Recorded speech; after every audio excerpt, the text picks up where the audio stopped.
Okay, today we're going to be going through Dijkstra's algorithm. Now, I'm not going to be explaining how the algorithm works necessarily.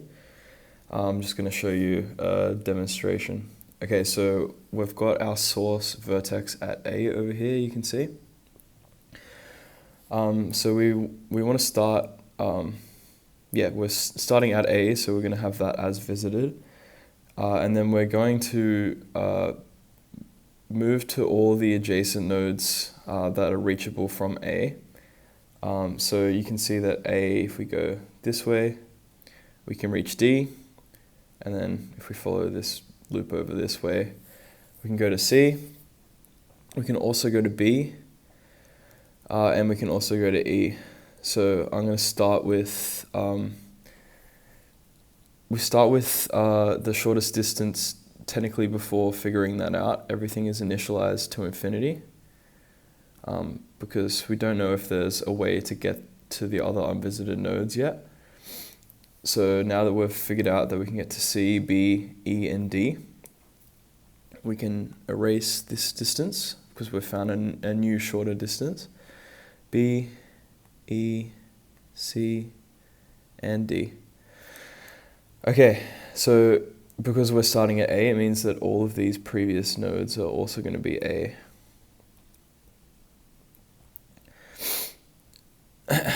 Okay, so to get to B, we come from A, and it's a distance of 12. C with a distance of 4.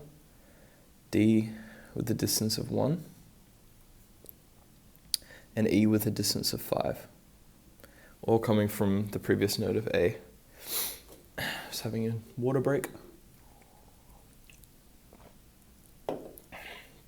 Okay. So, kind of out of these options that we haven't actually visited yet, these ones here, we always want to look for the next available unvisited one that has the smallest number. Let me just rub this out. So it's pretty clear here that we're going to move to D. So I'm going to circle D here. And then I'm going to put D in our visited nodes. So yeah, unvisited, we have still B, C, E, and F. It's good to just have a little array like this here, so you can keep track of things. I should have filled that out a little bit earlier, but that's okay.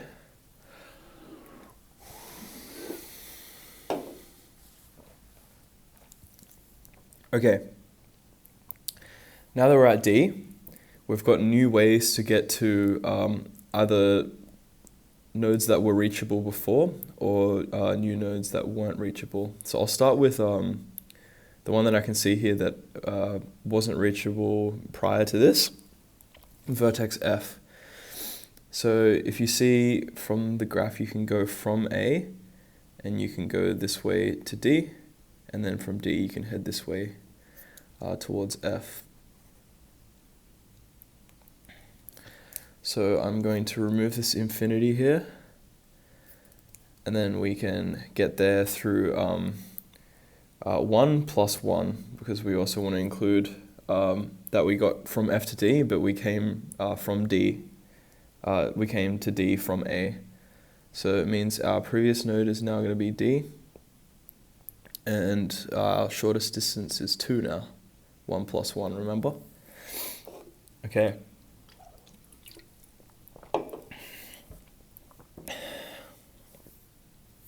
Now, I'm going to look for other paths from D that we could potentially update distances. So if we want to go to E through D, we can get there with a distance of 1 plus 6. That gives us a total distance of 7, which is not better than this 5 here, so we're not going to update anything.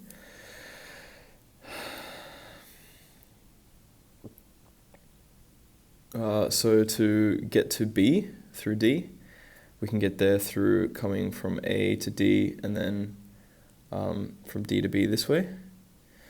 But that's going to give us a distance of 8, actually, sorry, 8 is good for us here. So 1 plus 7 being 8 is better than our current shortest distance of 12. So I'm going to rub out this and our previous node, update this to 8, and we come from node D. Just doing a little check, I think that's all of the nodes that are reachable so far that we can update. So yep, so we've visited A, D, and then now we're going to choose out of this list here of unvisited nodes that aren't in this array here.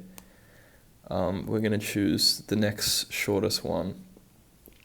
So it looks like F is going to be our next one here. So I'm going to circle this F. And then we're going to update F into our visited nodes, clear it out of this. Great. Having another break. Yeah, you might want to skip through this video or play it at 2 times speed or something like that. I'm just really taking my time trying to understand this. Okay, so now we want to check if there's any other shorter distances, but it looks like we've actually, it looks like all vertices are now reachable. So there's no more infinity shortest distances, so that's good. Okay, so now we want to see if there's a better path for the unvisited nodes.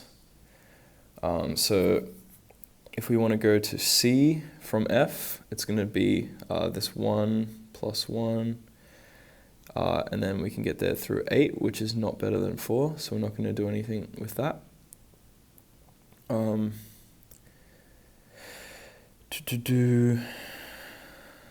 Same with B, we can get there through this 1 plus 1 is 2, and then we can go from F to B, which gives us a distance of 5, which is actually better than the shortest distance here. So we're going to come from F, and it's going to give us a distance of 5.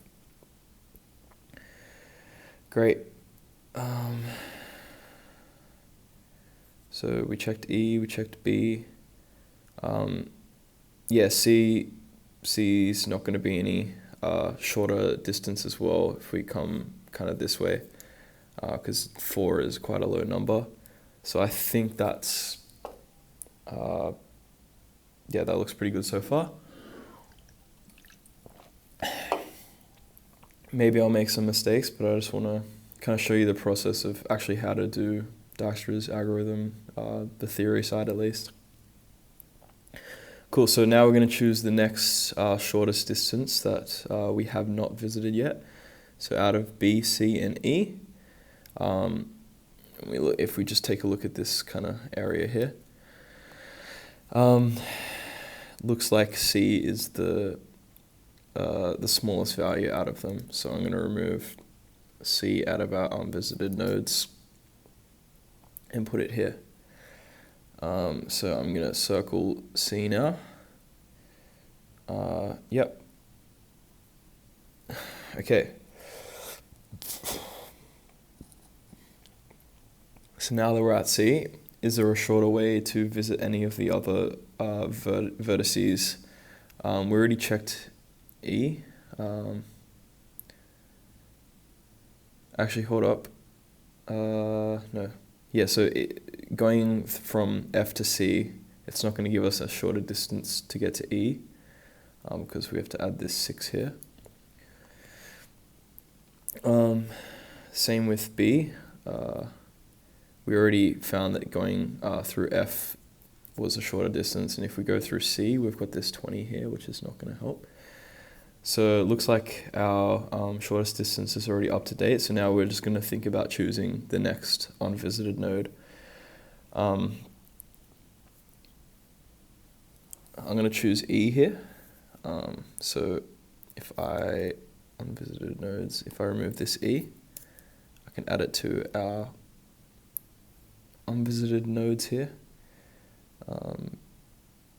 yeah, I actually don't think it really matters because these both have, these both have the same value. So I don't know. In the solution I found, E is the correct way to go. So now I'm just going to select this one here.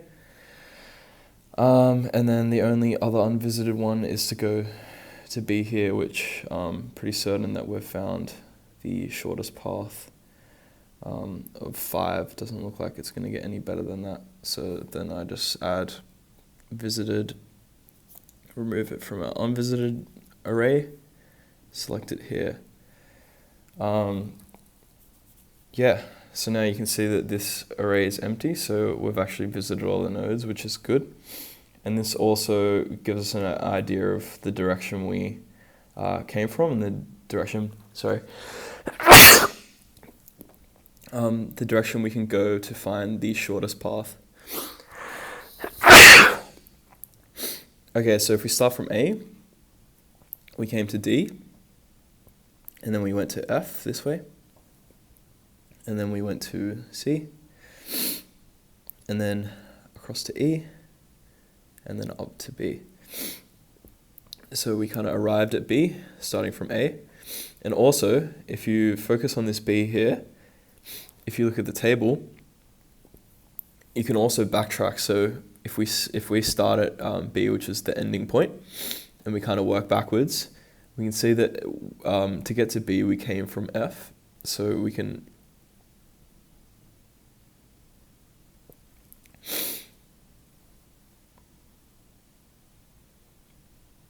we can check the shortest path to get from a vertex, to get from a vertex back to the source. So this isn't necessarily going to go through all of the vertices.